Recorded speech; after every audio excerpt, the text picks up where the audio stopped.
ఓం శివాయ శ్రీమాత్రే నమః. మిత్రులకి శ్రేభిలాషులకి అలాగే నేను ఇంతగా ఆదరిస్తున్న యూట్యూబ్ ప్రేక్షకులందరికీ కూడా పేరు పేరు ధన్యవాదాలు. మిత్రులారా, మీ అందరికీ పరాదేవత ఎల్లవెల్లలా మీతో ఉండి మీ మనోవాంఛ నెరవేర్చాలని మనస్ఫూర్తిగా కోరుకుంటున్నాను. మనం నిత్య జీవితంలో చాలామందికి అనేక రకాల సమస్యలతో బాధపడుతూ ఉంటారు. అందులో ముఖ్యంగా ఇంటి సమస్యలు, ధన సమస్యలు, ఆరోగ్య సమస్యలు ఇవి ప్రప్రథమంగా కనిపిస్తాయి. చాలామందికి తెలియంది ఏంటంటే, మన ఇంటిలోనే వీటిని తగ్గించుకోవడానికి మన వంటగది ఒక అద్భుతమైన శక్తిగా పనిచేస్తుంది. తంత్రశాస్త్రంలో వంటగదిని ఒక యజ్ఞశాలగాను, లక్ష్మీ నిలయంగా చెప్తారు. అంటే మనం వంటకు వాడే పదార్థాలు ఏదైతే ఉన్నాయో అవన్నీ హోమానికి, యజ్ఞానికి వాడతారు. నిత్య పూజకి ప్రతి పదార్థం వంటగది నుంచే వస్తుంది.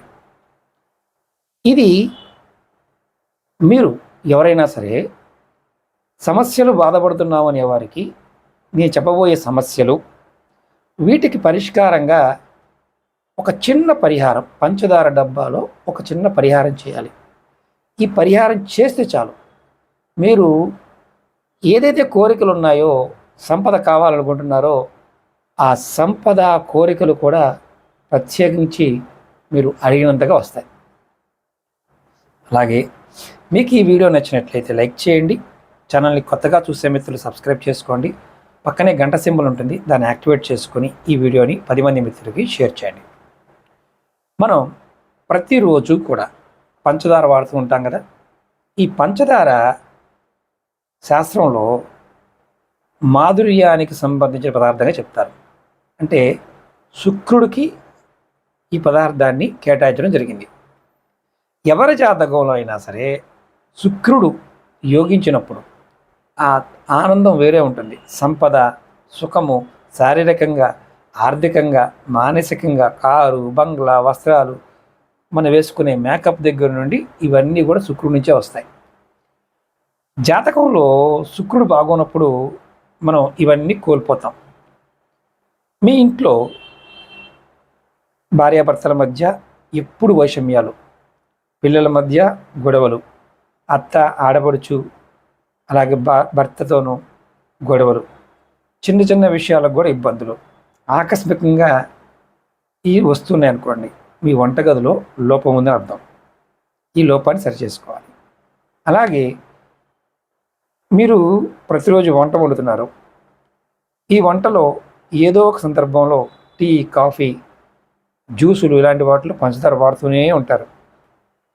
ఈ పంచదార నుంచి మనం శక్తిని పొందే మార్గమే ఈ ఉపాయం.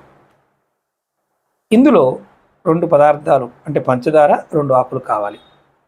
ఆకస్మిక ధనప్రాప్తి, ఆరోగ్యం, ఆనందం, సంతోషం ఇవన్నీ పెరుగుతాయి. ఎలా చేయాలో చెప్తాను. మీరు ఈ ఉపాయాన్ని వారంలో 7 రోజులు చేయవచ్చు. కానీ అత్యంత అద్భుతమైన ఫలితం రావాలంటే గురువారం నాడు కానీ శుక్రవారం నాడు చేయవచ్చు. మీరు ముందుగా ఏం చేస్తారంటే, మీ వంటగదిని శుభ్రం చేయండి. మీ వంటగది మొత్తం చక్కగా శుభ్రం చేయండి. తర్వాత మీరు స్నానం చేయండి. స్నానం చేసి మీ వంటగదిలోకి వెళ్ళి ఈ పంచదార డబ్బా, మీరు ఏదైతే డబ్బాలో పోస్తారో అది ప్లాస్టిక్ డబ్బాలో కాకుండా గాజు డబ్బాలో కానీ స్టీల్ డబ్బాలో కానీ పోసుకోండి. దాని మూత తీయండి. మూత తీసి దానిలో ఒక బిర్యానీ ఆకు, పాడవకుండా ఉన్న బిర్యానీ ఆకును వేయండి. ఈ బిర్యానీ ఆకు వేయటం వల్ల అది కూడా డ్రైడ్ అనమాట, అంటే పూర్తిగా ఆరిపోయి ఉండాలి. ఈ బిర్యానీ ఆకు వేయడం వల్ల మీకు ధైర్యము, ఆకస్మిక ధనప్రాప్తి, అలాగే బాహ్య శత్రువులు, అంతర్గత శత్రువులు, కుటుంబ కలహాలు ఇవన్నీ తగ్గిపోతాయి. ఈ ఆకు వేసి మీరు మూత పెట్టవచ్చు. 2వ ఆకు తులసి ఆకు. తులసి లక్ష్మీ స్వరూపం. మీ ఇంట్లో భార్యాభర్తల మధ్య ఎప్పుడు సంబంధంలో కీచులాట, గొడవలు అవ్వడం, ఎప్పుడు కొట్టుకోవడం, ప్రతి చిన్న విషయానికి ఇబ్బంది పడుతూ ఉన్నప్పుడు మీరు ఖచ్చితంగా దీన్ని ప్రయత్నం చేయాలి. ఈ తులసి ఆకును కూడా మీరు ఎప్పుడైనా తెచ్చుకోండి, కానీ ఎండబెట్టండి. ఎండబెట్టి డ్రై అయిన దాన్ని ఈ తులసి ఆకును కూడా మీరు ఆ డబ్బాలో వేయండి. మీరు ఈ డబ్బాలో ఉన్న ఆకులని ఈ డబ్బాని సపరేట్గా మెయింటైన్ చేయొచ్చు, లేదా మీరు రోజు తీసుకునే డబ్బాలో కూడా వేసుకోవచ్చు. మీరు ఇది వేసిన తర్వాత, ఈ ఆకులను వేసిన తర్వాత మీరు ఈ పంచదారని రెగ్యులర్గా మీరు వాడుకుంటూ ఉండాలి. ఎప్పుడైతే మీరు ఇలా వాడుతూ ఉంటారో ధైర్యము, అదృష్టము, సంపద, గొడవలు, ఇబ్బందులు ఇవన్నీ మెల్లమెల్లగా తొలగిపోతాయి. ఈ ఆకుల్ని 15 రోజులు ఉంచుకోండి. తర్వాత ఈ ఆకులు తీసేసి పారేసి మళ్ళీ కొత్తవి వేసుకోండి. ఇలా మీరు 15 రోజులకు ఒక్కసారి చేస్తూ ఉండండి. మీకు సంపద పాయింట్ ఆఫ్ వ్యూలో లెక్క పెట్టుకోలేనటువంటి సంపద కూడా లభించడానికి శుక్రుడు కారణమవుతాడు. బిర్యానీ ఆకు మామూలుగా మనకు వంటకి మాత్రమే అనుకుంటాం. తంత్రశాస్త్రంలో దీనికి ఉన్న శక్తి అమోఘం. సూర్యుడికి ఉన్నటువంటి శక్తి ఈ బిర్యానీ ఆకు ఉంది అని చెప్తారు. అంత గొప్ప శక్తి. ఆయుర్వేదంలో ఇవన్నీ మందులు, తంత్రంలో ఇవన్నీ మన కోరికలు తీర్చే పదార్థాలు. ఎవరైనా సరే ఈ ఉపాయాన్ని జాతి, మతము, కులం అంటూ లేదు, అందరూ చేయవచ్చు. అయితే ఒక చిన్న నియమం ఏంటంటే, ఏ మతమైనా ఏ జాతి అయినా సరే ఒక చిన్న నామాన్ని అనుకోవాలి. ఈ నామాన్ని మీరు ఎవరైతే ఈ ఉపాయం చేస్తారో, మగవారు చేయవచ్చు, ఆడవారు చేయవచ్చు, పిల్లలు ఎవరైనా చేయవచ్చు.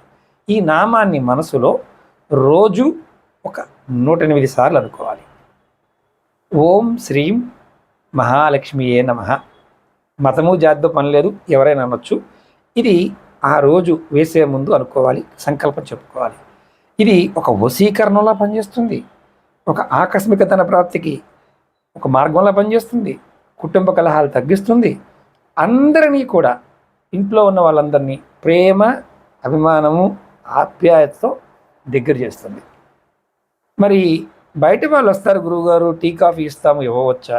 ఇవ్వండి, ఇబ్బంది లేదు. మీకు ఎవరైనా సరే గొడవ పడుతున్నవారు, మీ రిలేషన్లో కానీ మీ చుట్టుపక్కల వారు మీ ఇంటికి వచ్చినప్పుడు మీరు కాఫీ గానో, టీ గానో, జ్యూస్ గానో, లేకపోతే షర్బత్ లాగానో కలిపి కూడా ఇవ్వచ్చు.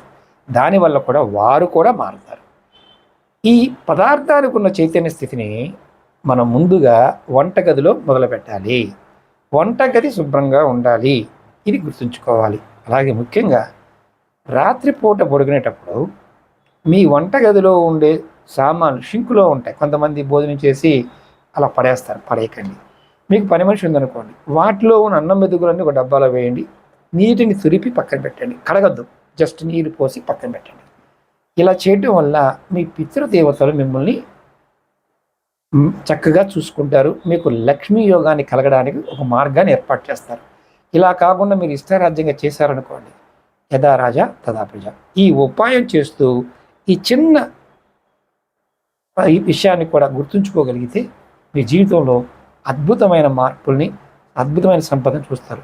చేతితో లెక్క పెట్టుకోలేనంత సంపద మీకు లభిస్తుందని తంత్రశాస్త్రం చెప్తుంది. అంటే పంచదారని మనం వాడే విధానంలో కూడా ఉంటుంది, పంచామృతంలో కూడా వాడతాం. అంటే అంత శక్తి దీనిలో ఉంటుంది. శుక్రుడు ఎవరికైతే యోగిస్తాడో, ఎవరి ఇంటిలో అయితే శుక్రుడు యొక్క శక్తిని పెంచుతారో ఆ ఇంట్లో స్త్రీలు, పురుషులు చక్కని సంసారం చేస్తారని శాస్త్రం చెప్తుంది. అలాగే మీకు ఈ వీడియో నచ్చినట్లయితే లైక్ చేసి ఈ వీడియోని 10 మంది మిత్రులకు షేర్ చేయండి.